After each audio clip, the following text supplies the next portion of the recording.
Ariel Helwani in Los Angeles gearing up for UFC on Fox #1 alongside UFC President Dana White. And Dana, we had to work very hard to get this interview, so I'm going to keep it very short because I know your time is very precious here. Just want to know, when is the last time you felt this way?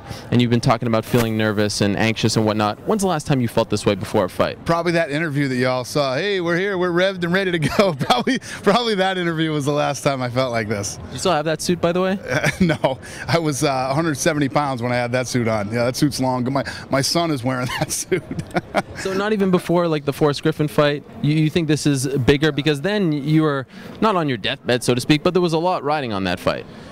Yeah, but you know, I knew we had to have a big finale, but the season was great. I mean, we had a great season, so I was feeling like, you know, no matter what happened in the finale, but you want the finale to deliver, and just, you know, it was great. There was no controlling the finale. It was what it was, and it was going to end up the way that it ended up.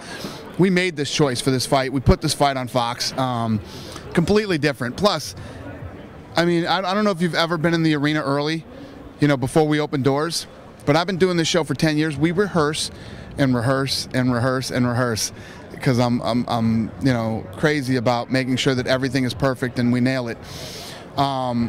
This show we're going to rehearse for 2 days, but it's so different because we got the Fox Sports side and our side, and we need to blend them and make this thing come off and nail it perfectly on television. So that's the you know, that's what goes through my head. When you announced this deal, you said you would have control, production control. That's very important to you. So now it seems like you sort of have to play with the other side, and they have a say as well. How's that going? It's not that we have to play with the other side. You know, we're definitely, I mean, we're on their network. We're partners in this deal, and it's a Fox Sports presentation. You know, it's being presented by Fox Sports, so it's going to have the Fox Sports feel to it. But when it comes to the fight, the elements that matter to me in the way that the fights are broadcast and the way the fights are shot, that's what we do. Can you give us a hint as to how it may look different than the typical UFC event? It's going to have a different, the show open's going to be completely different. The broadcasting is going to be completely different until the fights start. When the fights, when we go, and it talks about who's coming out, it's all UFC, man, 100%. There's a pre-show on Fuel, but there's also a pre-show sort of on Fox as well with Kurt Menefee of the NFL on Fox hosting, and you're going to be an analyst with Brock Lesnar. Is that correct? True, yeah. What's that like for you to be in that role? Because now we're like 20 minutes before the fight, and I'm sure if you're anxious now, I can't imagine how you're going to be feeling then. Yeah, no, I'll be fine. I'll be fine then. It's just these next couple of days I got to get through. We got a lot of stuff that we're still putting together, things that need to be finalized, and you know, the finishing touches need to be done, and they'll be done by Friday. Saturday we'll go in and we'll walk through what we're going to do. And as far as me being an analyst, I wouldn't necessarily call myself an analyst on this show. I'm sure that's what Fox is calling me. You know how me and Rogan get on there before the pay-per-views and we talk about the fights? That's what I'm going to do. We're going to get on there. We're going to talk about the fight. Lesnar's going to talk about the fight. Alistair Overeem's going to be there. And for those of you, I don't know if you know this, I don't even know if we've announced this yet, but at the weigh-ins on Friday, normally there's a Q&A. It will be a press conference with Alistair Overeem and Brock Lesnar at the weigh-ins this Friday in Santa Monica. And the winner of that fight will obviously fight the winner of Saturday night's fight, right? Right.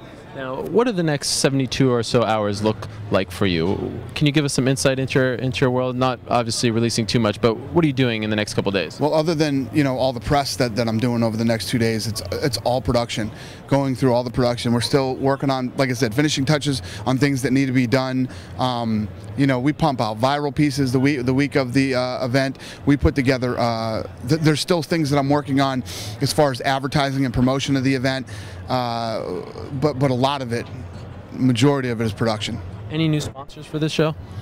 Tons, yeah. I mean, the guys, blue chip ones that we haven't seen, sold this thing out like that. It's been very successful for Fox's first fight, so yes.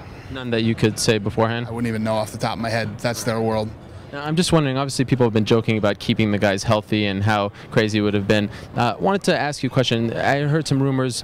We haven't really, you know, run with it because nothing happened, obviously, but there was a report that I had received that Kane did get injured at some point. Did you hear that? Yeah, but nothing that neither guy has been injured in a way that would in any way, shape, or form affect the fight. So you didn't get a minor heart attack a few weeks ago? No, not even close. No, I haven't.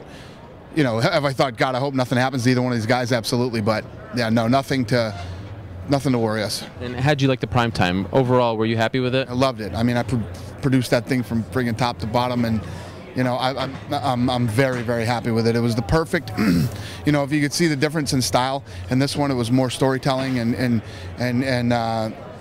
when it was over, it's one of those pieces that you could sit down with your whole family and watch. And at the end of the show, you were like, God, I want this guy to win, or I want that guy to win.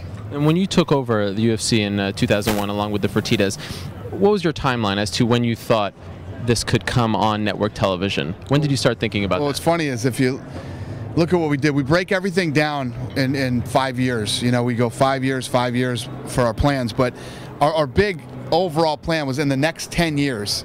You always heard me say, in the next 10 years, we're going to do this. Next 10 years, we're going to do that.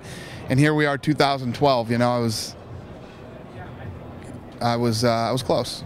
11 years, but pretty close. I was close. Do you remember what it was like watching free boxing matches back in the day with Howard Cosell and all that? Do you remember that feeling, and how are you trying to replicate that feeling? It's the best, man. It's the best. Everything that I've done with this company over the last 10 years has come from the feelings I had being a fight fan when I was younger.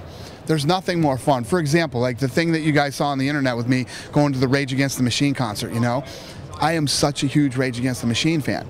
And you get to a point in your life, especially, I'm 42 years old, you know what I mean? And I've done a lot of things, and it's so fun to be a fan of something, you know? And when you get excited for it and you look forward to it, and I remember what that felt like when I was a fight fan, and that's what I try to create here at the UFC and deliver for our fans.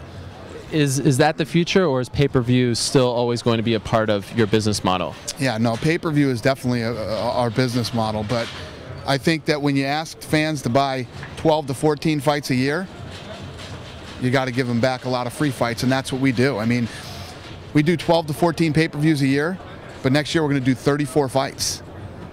So the rest are all free, you know, and I think that's another fun thing about being a UFC fan and about being a fight fan.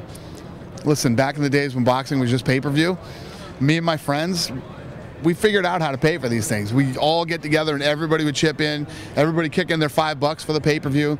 But man, we didn't miss a fight, and we always figured out how to watch it. And that's one of the things that we do here at the UFC too. You know, now that technology is so much better than it was when I was younger.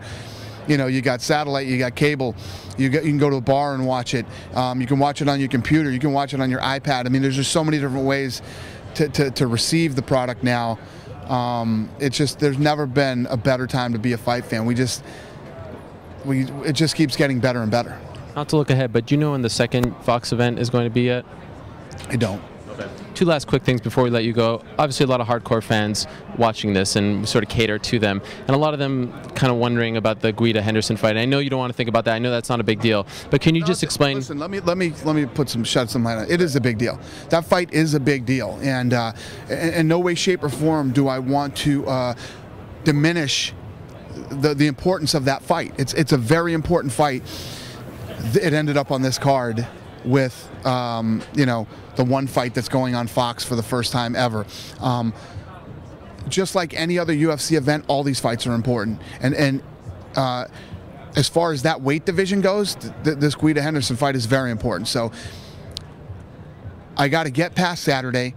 This thing, they're going out on Facebook and on Fox.com, and I will figure out how to get those on television ASAP. Okay.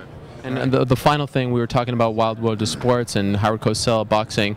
Joe Frazier passed away this week. I know you're a big boxing fan. Just wondering if you had a Joe Frazier moment that stuck out. And it's kind of interesting. Here we are, a guy who made a name for himself on television, on free television for so many years. And not to make that kind of connection, but you know what I'm trying to get at. It's kind of funny how things play out. Any Joe Frazier moments that you want to share?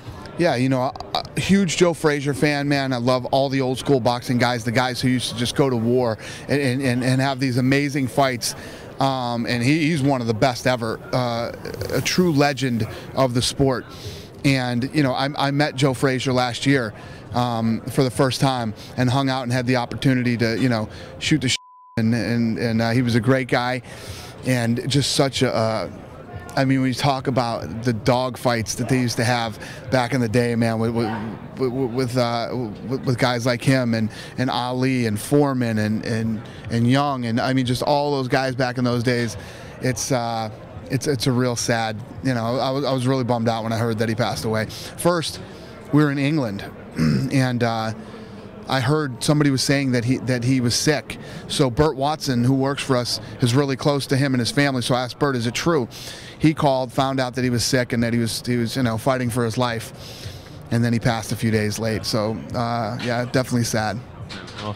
Dana calls it the biggest night in UFC history. It's the UFC on Fox, their debut on Fox this Saturday night. Cain Velasquez going up against Junior Dos Santos for the UFC heavyweight title. Good luck on Saturday.